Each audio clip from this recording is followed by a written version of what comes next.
ಅಮಿತ್ ಶಾ ಅದೊಂದು ಹೇಳಿಕೆ ನಿಜಕ್ಕೂ ಅಂಬೇಡ್ಕರ್ ಅಭಿಮಾನಿಗಳಿಗೆ ಮಾತ್ರವಲ್ಲದೆ ದಲಿತ ಸಂಘಟನೆಯ ಹೋರಾಟದ ಕಿಚ್ಚನ್ನ ಹೊತ್ತುವಂತೆ ಮಾಡಿದೆ.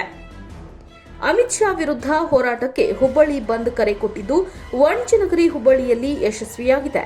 ಹುಬ್ಬಳ್ಳಿಯ ಚೆನ್ನಮ್ಮ ವೃತ್ತದ ಬಳಿಯಲ್ಲಿ ಬೆಳ್ಳಂಬೆಳಗ್ಗೆಯೇ ಹೊತ್ತಿಕೊಂಡ ಹೋರಾಟದ ಕಿಚ್ಚು ಹುಬ್ಬಳ್ಳಿಯ ತುಂಬೆಲ್ಲ ಹರಡಿತು. ಗಬ್ಬೂರಿನಿಂದ ದಾಜಿವಾನ್ ಪೇಟೆ, ದುರ್ಗದ ಬೈಲ್, ಹಳೆ ಹುಬ್ಬಳ್ಳಿ, ಇಂಡಿ ಪಂಪ್, ಅರವಿಂದ ನಗರ ಹೀಗೆ ಹುಬ್ಬಳ್ಳಿ ಸಂಪೂರ್ಣ ಸ್ತಬ್ಧವಾಗಿದ್ದು, ಹುಬ್ಬಳ್ಳಿಯ ಚೆನ್ನಮ್ಮ ವೃತ್ತದಲ್ಲಿ ಹುಬ್ಬಳ್ಳಿ ಬಂದ್ಗೆ ಸಂಪೂರ್ಣ ಬೆಂಬಲ ದೊರೆತಂತಾಗಿದೆ.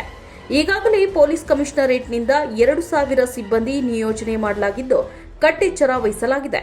ಇನ್ನು ದಲಿತ ಸಂಘಟನೆಗಳು ಮಾತ್ರವಲ್ಲದೆ ಮಹಿಳೆಯರು, ಕಾಂಗ್ರೆಸ್ ಮುಖಂಡರು ಕೂಡ ಬಂದ್ಗೆ ಬೆಂಬಲ ನೀಡಿದ್ದಾರೆ.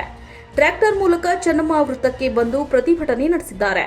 ಸಾವಿರಾರು ಜನರು ಹುಬ್ಬಳ್ಳಿಯ ಚೆನ್ನಮ್ಮ ವೃತ್ತದಲ್ಲಿ ಜಮಾವಣೆಗೊಂಡು ಅಮಿತ್ ಶಾ ವಿರುದ್ಧ ಆಕ್ರೋಶ ವ್ಯಕ್ತಪಡಿಸಿ ಹೋರಾಟ ನಡೆಸುತ್ತಿರುವುದು ನಿಜಕ್ಕೂ ಕೇಂದ್ರ ಸರ್ಕಾರಕ್ಕೆ ಬಿಸಿ ಮುಟ್ಟಿಸಿದ್ದಾರೆ.